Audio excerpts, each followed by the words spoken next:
Presentado por Mr. Storage y Aguas Andinas. Bienvenidos a la mesa, primera mesa de 2023, aunque se grabó, para ser transparente, los últimos días de 2022. Invitado, no es la primera vez, Claudio Sivak, o Sivak, siempre me confundo, presidente de la Asociación de Generadoras de Chile. ¿Qué tal, Claudio? Gracias por estar acá. ¿Qué tal, Iván? Un gusto estar acá, efectivamente terminando un año 2022 y proyectándonos al 2023, así que espero que de eso iremos a hablar. De eso quiero hablar porque al final, en un año que fue complicado en política económica y sobre todo el sector que tú representas, hay como brotes verdes, porque en el último IPOM muestra que la única cara cariñosa o la cara alegre de la inversión, que viene muy deprimida y que se especula o se proyecta que va a ser complicada para 2023 y 2024, el brote verde o el lado bueno es que la inversión en la generación de energías renovables viene siendo un positivo y que está creciendo más rápido y con más plata de la que se anticipaba. Así que primero quiero que me cuentes, antes de mirar el 2023, lo bueno, lo malo, lo feo, o lo bueno, lo malo, lo desafiante del 2022 para la industria tuya, que estuvo en el corazón, no tanto como, como el debate constitucional, pero dio en el palo, estuvo en el corazón de la agenda. Sí.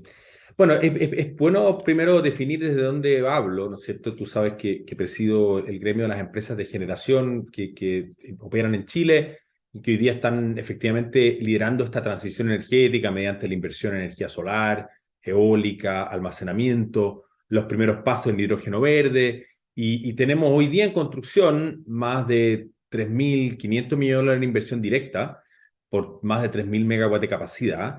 Y hay más de 65 proyectos que casi alcanzan los 20.000 millones de dólares de inversión futura. Después de la minería, o casi a la par con la minería, esta es la principal industria de inversión en Chile.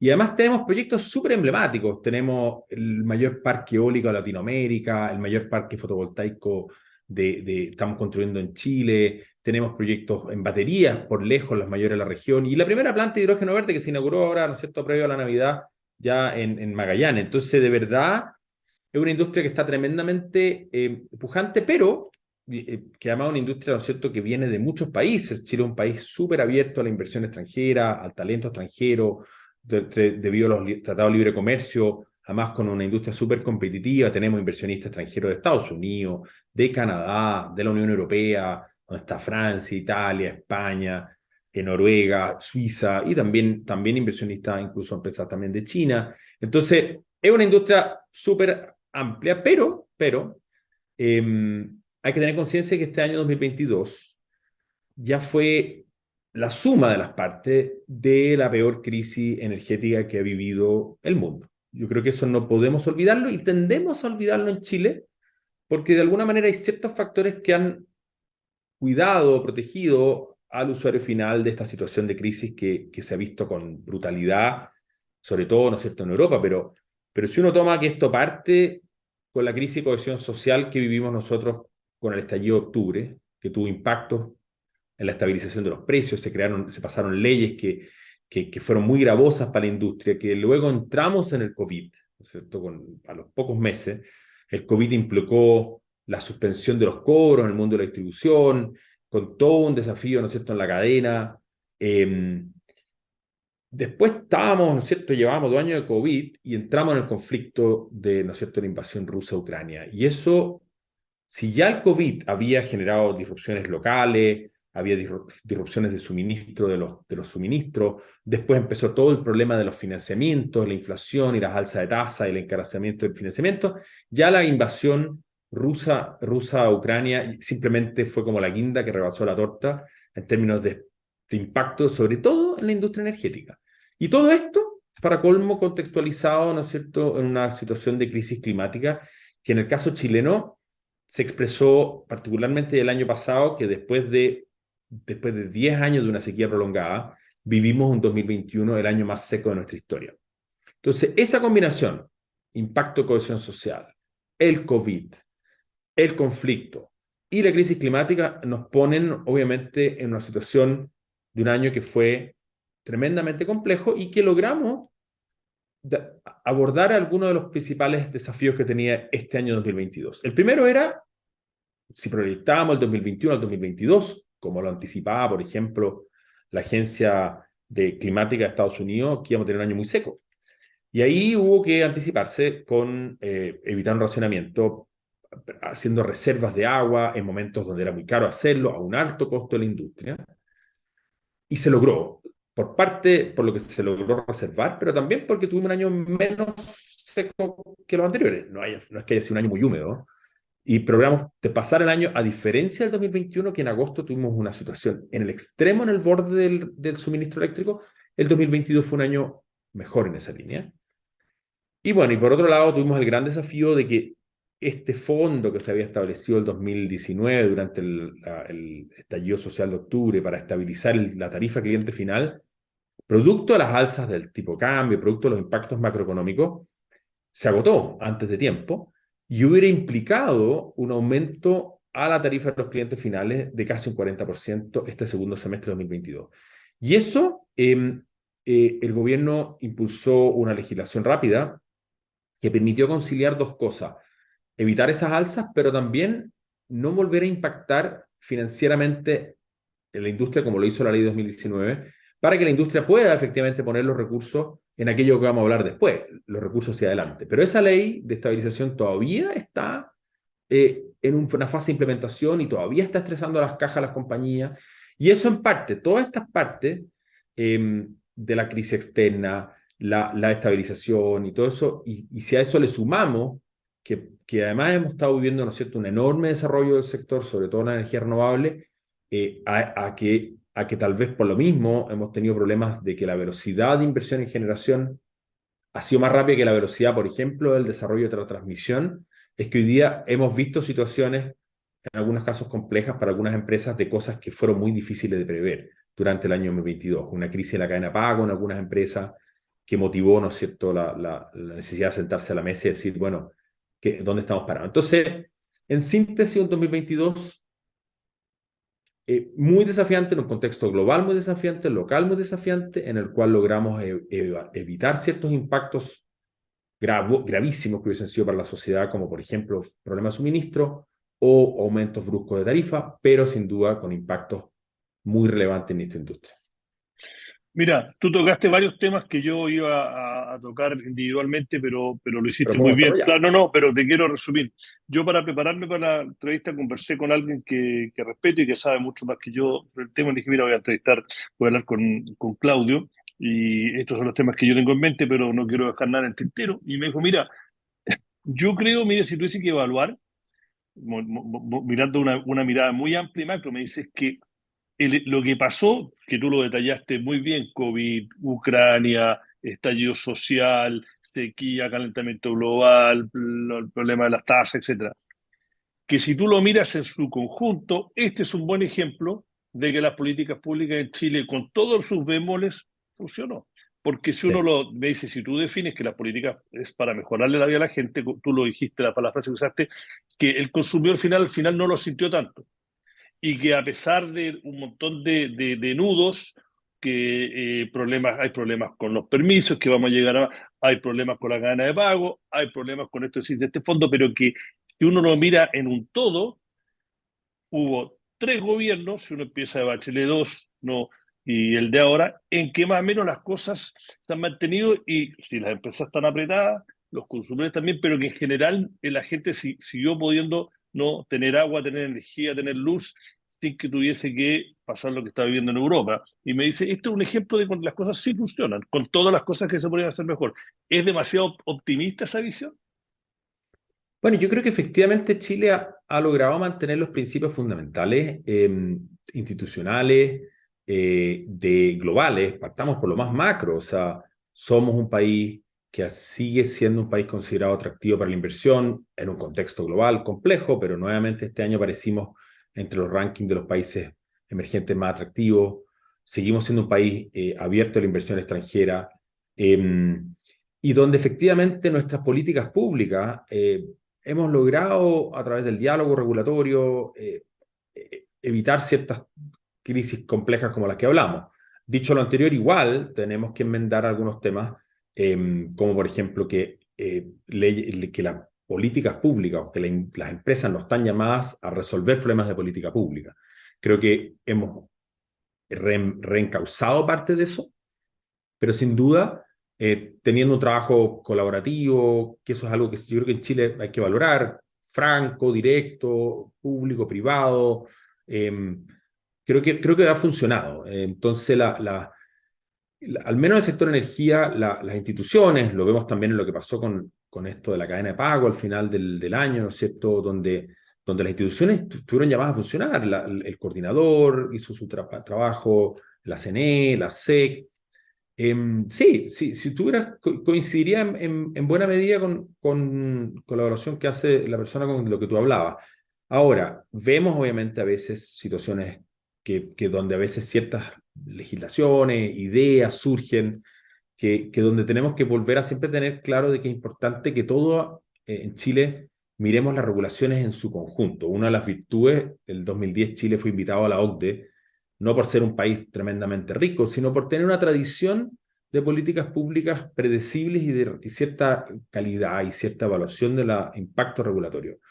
Yo creo que eso es muy relevante. O sea, tenemos un sinfín de regulaciones, a veces ideas que surgen a veces pueden sonar buenas ideas, pero si esas no son miradas de manera integral, efectivamente pueden a la larga terminar afectando la inversión. Y eso es un poco las cosas que nosotros procuramos, lo que llamamos principios, condiciones habilitantes, promover una coherencia regulatoria entre las distintas iniciativas. Un hito este año muy relevante fue, por ejemplo, también la promulgación finalmente de la Ley Marco de Cambio Climático, que a nuestra industria de generación eléctrica, tanto por la electricidad como producto, como las energías renovables como forma de producir ese producto, estamos en el corazón de la transición de la Ley Marco de Cambio Climático. Y esa ley fue una ley que tiene esas virtudes que Chile tiene de consensos amplios, una ley promovida por el gobierno del presidente Sebastián Piñera. En aquel tiempo la asesora científica del gobierno era Maysa Roja, y ahora fue promulgada, ¿no es cierto?, por el gobierno del presidente Gabriel Boric, con Maysa Rojas de ministra de Medio Ambiente. Eso un poco habla de ciertas virtudes fundamentales de Chile, y donde la electricidad, la electrificación, en el futuro de transporte y de muchas cosas, y sobre todo la generación renovable, juega un rol súper gravitante. Entonces, mirado en esta perspectiva distante, ¿no es cierto?, creo que sí, uno puede decir en Chile las instituciones funcionan y es una de las cosas que tenemos que valorar y cuidar. Mirando, dice que un amigo me decía también que si uno mira esto el año pasado, me decía, del 1 al 10, no ponle cuando era 100% carbón, petróleo y diésel, éramos el 1, y 10 es que sea 100% renovable, limpia, verde. ¿Dónde estamos en esa matriz, en esta transición verde en Chile? Primero es bueno tener conciencia, hablemos del desafío más macro, porque la energía eléctrica, que es el producto que viene a proveer soluciones para el uso masivo de combustibles fósiles en otras industrias, es todavía un producto marginal, o no marginal, pero no el principal. El consumo de energía eléctrica en Chile es el 25% del consumo final de la energía, incluso un poco menos, mientras que todos los derivados del petróleo en su uso final son casi el 60%. Más del 30% del consumo final de energía en Chile es diésel, las bencinas son más del 15%, el gas natural, el querosene de avión, el GLP. Entonces todavía Chile demanda energía final muy fuertemente basada en fósiles, y la electricidad es una fracción que a su vez, por primera vez este año, nuevamente recuperamos que más del 50% sea de generación renovable. Eso no lo habíamos tenido por varios años. Este año 2022 vamos a volver a marcar un rebote, por así decirlo. Estamos recuperando nuestra vocación de generación renovable, que Chile la tenía hasta los 90. Éramos un país fuertemente hidrotérmico, ¿no es cierto?, que donde teníamos un componente hidráulico muy relevante, pero fuimos perdiendo eso en el tiempo. Y ya a partir de los 2005, con la crisis del gas argentino, fuimos cada día más termoeléctricos, pero gracias a la irrupción, ¿no es cierto?, masiva de solar y eólica, este año 2022, junto con un aporte adicional en el hidráulico, estamos volviendo a un 55%, y todo nos dice que hacia adelante lo renovable es todo lo nuevo que estamos haciendo y que va a ir desplazando más y más. Entonces, esa electricidad nos va a ayudar a resolver las otras ecuaciones. nos va a ayudar en el transporte, desplazar el diésel, en las industrias, también en la minería, y eventualmente, ¿no es cierto?, a la medida que podamos ir generándolo suficientemente competitivo, además la electricidad renovable permite generar este derivado energético que nos permitiría otros usos, que es el hidrógeno verde, para aquellas cosas que no podamos electrificar. Entonces, Chile hoy día está, obviamente, en una de las más países de avanzada en la transición energética, y así se reconoce en términos de que realmente y quien lo está liderando es el sector de generación eléctrica. Tanto así que de lo que vamos a reducir en emisiones como país, el 60% de aquí al 2030 va a ser el aporte que el sector eléctrico haga por el retiro de las centrales de carbón, pero por sobre todo por la enorme cantidad de centrales de energía renovable que estamos desarrollando. Pregunta que no estaba en mi agenda, pero se me ocurrió porque la leí, no. Por ejemplo, en Noruega y en los países escandinavos, que esas siempre, bueno, son más cívicos, bueno, no vamos a meternos en esa, pero en 4 años, en 5 años pasaron de tener el 15% auto eléctrico al, creo, casi el 90%, no, por promedio. Si pasara eso en Chile, imagínate que mañana están las condiciones de, porque hay amigos que uno habla de esto anecdótico, obviamente, los que me están mirando y que saben más me van a decir, no, pero esto es anecdótico. Me dice, yo me compraría un auto eléctrico, pero todavía Copec y todavía en LX no tiene suficientes lugares para cargar el auto. ¿Están así o todos están así? Que esa parte se va a demorar más, es más marketing que realidad. Mira, yo creo que primero que nada tenemos que considerar nuestros propios contextos, y Chile, Latinoamérica en general, creo que las políticas públicas, dada lo desafiante que es en el corto plazo de tomar decisiones de transición, tiene que estar aquello también que de alguna manera genere beneficios masivos a la sociedad. Y por eso yo creo que la opción de Chile, por ejemplo, de electrificar masivamente el transporte público, es además un buen negocio. En términos de rentabilidad, si bien los buses eléctricos son más caros de comprar, son tanto más baratos de operar. Por lo tanto, nuestra apuesta, a diferencia de un país nórdico, debería estar mucho más en electrificación del transporte público, la logística de las empresas, los taxis eléctricos, todos aquellos usos mucho más intensivos. El transporte privado, aparte de que, ¿no es cierto?, es más o menos regresivo, va a ir ocurriendo naturalmente, y hay que considerar que la mayoría de los autos, el 80% del tiempo están parados. Entonces, yo creo que esto tiene estas curvas que se conocen como adopción de S. Al comienzo son lentas, los primeros que lo adoptan son los más conscientes o los más deseosos de la transición, pero después nos vamos a pegar un despegue radical, y hay muchos de estos problemas van a estar solucionados a la par con eso. O sea, hoy día tú puedes, primero que nada, cargar un auto eléctrico en cualquier parte. Obviamente la velocidad va a ser distinta si en tu casa lo haces durante la noche, a que si lo haces en una bomba de una estación de servicio. O en la ciudad ya hay distintos lugares de carga. Entonces yo creo que no me preocuparía tanto por la transición del transporte privado, como lo hacen estos países nórdicos, porque como que ya tienen muchas de las otras cosas resueltas y tienen un nivel de ingreso per cápita muy alto, sino que tenemos que poner foco en aquellas transiciones que además nos generen beneficios sociales masivos. Electrifiquemos el transporte en regiones, el transporte público, que las empresas, lo estamos viendo, algunas empresas que están, sus flotas de logística o de transporte de personas lo están transformando, porque eso nos genera beneficios y son buenas decisiones racionales en lo económico muy pronto. Vamos al 2023. Ya dijiste que hay en carpeta un montón de proyectos, hay un montón de cosas, todo indica que salvo que haya percances, el momentum es que se van a ejercer y vamos a, como dices tú, van a rivalizar la inversión minera, sino superarla. Mi pregunta es, uno de los temas que todo el tiempo la gente habla del sector tuyo, del sector de los de transmisión, las renovables más chicas, el tema de los permisos, el tema de la regulación. El ministro Pardeo habla de una cosa que se llama, ¿cómo se llama? Regulación flexible, generación flexible. No, pero la gente me dice, mira, suena bien, pero nuevamente vamos a ver cómo está la letra chica, de qué permisos se necesitan. Nuevamente, a mí me gusta desmistificar o derribar mitos. ¿Cuánto de eso es mito y cuánto de eso es realidad? Bueno, yo creo que efectivamente hay harto de realidad de lo que tú planteas, y tal vez anticipándonos al 2023, nosotros hace algunos meses atrás como industria pusimos sobre la mesa el hecho que tenemos una agenda de inversión en carpeta de más de 23.000 millones de dólares en proyectos de energías renovables.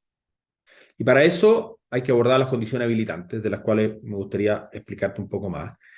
Y una de ellas, por ejemplo, que también fue un hito relevante este año, es la capacidad de almacenar energía y se aprobó la ley de almacenamiento. Una ley que venía tardía, que una ley que debería haber estado aprobada hace mucho tiempo, pero que es una condición clave para, sobre todo, las energías renovables variables, como lo es la energía eólica y la solar fotovoltaica. Junto con este año que se produjeron dos hitos además relevantes, ¿no es cierto?, que se cerró la central Bocamina 2, que es la última central de una de nuestras sociedades en él, y se cerró también la última unidad de carbón en Tocopilla. Entonces, de alguna manera, este plan de retiro del carbón lo hemos ido cumpliendo, incluso acelerando, y al año ya, a esta fecha, vamos a haber cerrado casi el 25% de la capacidad. Y eso nos hace poner más énfasis en lo que llamamos las condiciones habilitantes, que es el primero, lo que tú, para partir por ahí, el tema de los permisos. Si tú consideras que hace 20 años atrás, al sistema de evaluación de impacto ambiental entraban 3 a 5 proyectos de evaluación ambiental al año, típicamente hidráulicos o térmicos, pero hoy día entran más de 300 proyectos al año. Y si antes entraban en 2, 3 regiones del país, hoy día entran literalmente de Arica a Magallanes. Entonces, la necesidad de tener coherencia a lo largo de todo el país en la evaluación ambiental, una velocidad de evaluación a la par con las necesidades propias de la transición energética, la necesidad de que los servicios que participan del sistema de evaluación de impacto ambiental sean coherentes en el tipo de evaluación que hacen en cada región, y además tenemos ciertos servicios que no estaban preparados para la transición energética.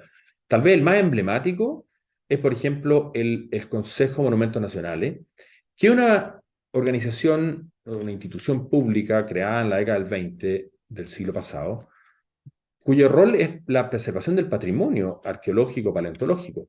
No estaba preparada para todo lo que significa una industria renovable que está teniendo ciertos desarrollos en todo el territorio del país, teniendo hallazgos, ¿cierto?, arqueológicos, paleontológicos, al mismo ritmo que eso. Entonces creo que el tema permisos, y es un tema que puede ser una de las grandes piedras de tope, si queremos lograr, sin además, ¿no es cierto?, reducir el estándar ambiental en ningún caso, mantener y sostener el ritmo de inversión a la velocidad como la industria lo plantea. Ahí hay un gran primer condición habilitante.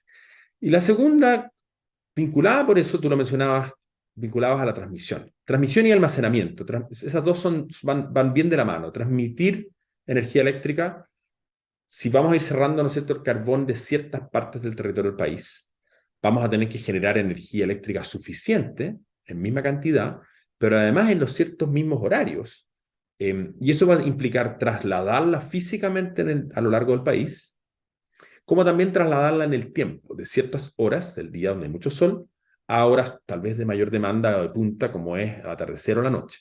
Entonces, la transmisión transmite la energía eléctrica en el espacio físico, mientras que el almacenamiento te permite trasladar la energía eléctrica de un momento del tiempo al otro, entre muchas otras cosas.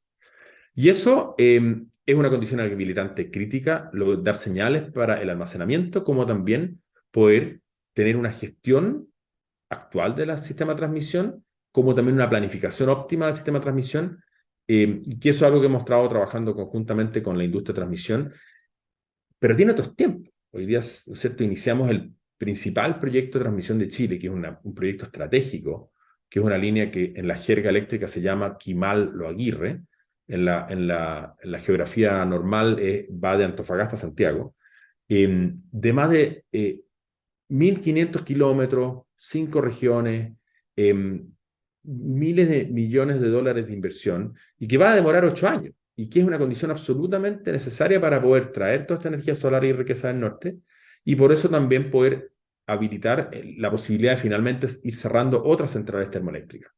Y eso ocurre a la velocidad que ocurre, y implica que nos lleva a un tercer gran condición habilitante. ¿Cómo hacemos que todo esto, generación eléctrica, nuevos territorios, transmisión eléctrica, sea una buena noticia para las comunidades que viven en los lugares donde están pasando estas líneas o están ocurriendo estos proyectos? ¿Cómo generamos confianza? ¿Cómo aportamos al desarrollo local? ¿Cómo generamos lo que se conoce como valor compartido? O sea, ¿qué hace que aquello inversión que llega a mi territorio también diga, bueno, yo en esto veo un valor para mí? no una destrucción de valor. Y luchamos contra problemas. En Chile no tenemos planificación territorial y como industria estamos trabajando en estándares de cómo vincular los proveedores y contratistas locales, cómo vamos a localizar las empresas, los proyectos y dónde. Y obviamente siempre es muy importante el relacionamiento temprano. Como dice el dicho, nunca hay una buena segunda oportunidad para una buena primera impresión.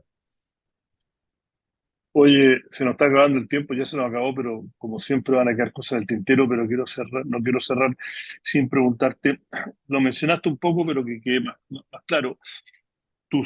A la gente, las empresas que tú representas son todas grandes, hay algunas más chicas, pero son todas que no hacen inversión de capital de cientos, sino miles de millones de dólares y tienen una mirada, tienen que tenerla a mediano y largo plazo. Así es. Las incertidumbres políticas que algunas se han ido disipando. Cuando se juntan, se reúnen con ustedes y ustedes se reúnen con las diferentes autoridades, ¿cuánto ruido le hace mirando hacia el 2023 y cuánto pesarán? Tú hablaste de piedras, de no, qué rol o qué factor no influirá en las decisiones de gatillar, no poner las lucas o no poner las lucas.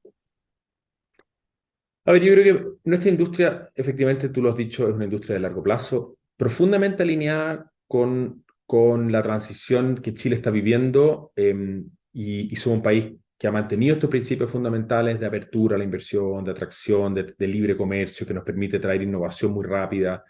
Y por lo tanto, obviamente va a ser positivo para despejar, por ejemplo, la cuestión constitucional, pero ya en el proceso anterior vimos que la energía resultaba bien razonablemente posicionada, al menos como industria, porque la gente entiende que energías renovables y el desarrollo de la electricidad son la industria que por lejos, o no sé por lejos, pero por muy potentemente, habilita un desarrollo sostenible de Chile para todas las demás industrias en lo social, en lo ambiental y en lo económico. Estamos muy alineados con un desarrollo más sostenible de Chile, que yo creo que está muy marcado en las demandas importantes que tenemos como país y que nos hace poder generar también más bienestar a los chilenos. Entonces yo creo que para nuestra industria es una industria que mira esto y lo vemos en los planes de inversión.